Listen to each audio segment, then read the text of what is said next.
Mama Story Time. Hi guys, thank you for tuning in to Big Mama Story Time. I haven't been on here in a minute, but I do thank you for tuning in to my page and continuing to support me in the process. But I am starting back to doing these books and reading.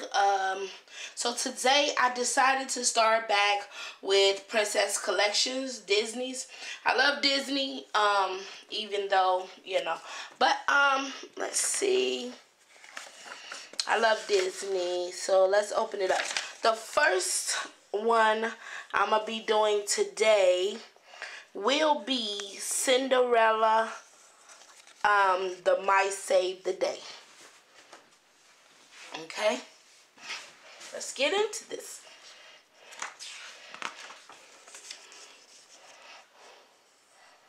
Okay, Cinderella imagined herself dancing at the royal ball. As she held her mother's old dress against her, it needed a few alterations, but they wouldn't be difficult if only she could find the time to do them. "Cinderella!" yelled her stepmother. The stepsisters again. They were getting ready for the ball, and they wouldn't give Cinderella a moment's peace. "I guess my dress will have to wait," the poor girl sighed as she left the room. Jock, one of Cinderella's favorite mouse friends, said, "Know what? Cinderella not go to the ball." The other mice looked at him, startled.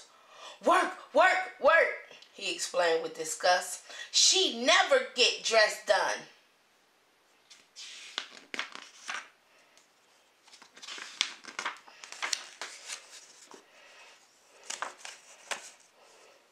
Cinderella's animal friends decided to surprise her by fixing the dress. After all, she had been caring for them for years. Just that day, she had rescued poor Gus from the mousetrap. Then she had dressed him, fed him, and protected him from her stepmother's mean cat. So together with the birds, her attic family lifted ribbons and scissors and sewing needles to help her make Cinderella's dream come true. "Oh, thank you so much," the beautiful girl exclaimed when she saw what her friends had done for her. The birds and mice were overjoyed to see Cinderella so happy. She deserved to have a special evening, never complaining for all she had done to endure from her stepsisters and stepmother. Cinderella still hoped that one day she would find true happiness.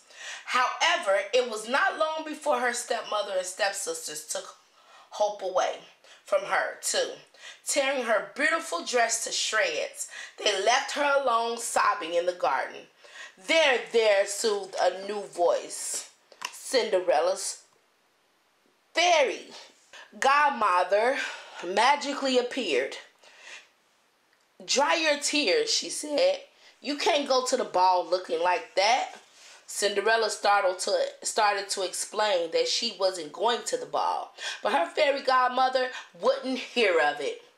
Waving her magic wand, she turned a pumpkin into a magnificent couch.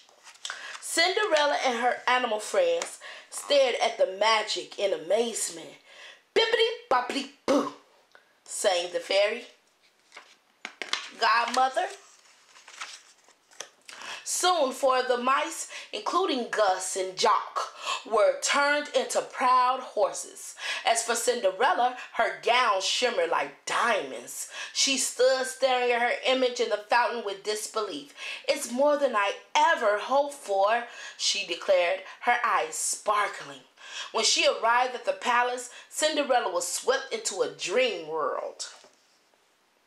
It was so beautiful. She was swept into a dream world. I mean, she was a slave at the house, basically. As she and the prince whirled around the dance floor, everybody turned to stare at the beautiful girl who had caught the prince's eye. "Who is she?" they asked. "She must be a princess." None could have imagined that earlier that day, she had been dressed in rags. Never had Cinderella known such happiness as the handsome young prince bowed before her, and she felt her heart pounding. They danced together in the castle garden, swept up in the splendor of the evening. Gazing into her eyes, the prince leaned to kiss her, just as the clock struck 12. When she heard the bell toll, Cinderella remembered her fairy godmother's warning that the spell would be broken at midnight. She raced down the grand staircase, leaving behind one of her dainty glass slippers. The next day, doing her chores again, the young girl hummed dreamily. Realizing that Cinderella was the prince's mysterious love, her stepmother mercilessly locked her in her attic room. "No, please, let me out," cried Cinderella. She knew that the Grand Duke was trying the glass slipper on every maiden in the kingdom. He would be here soon.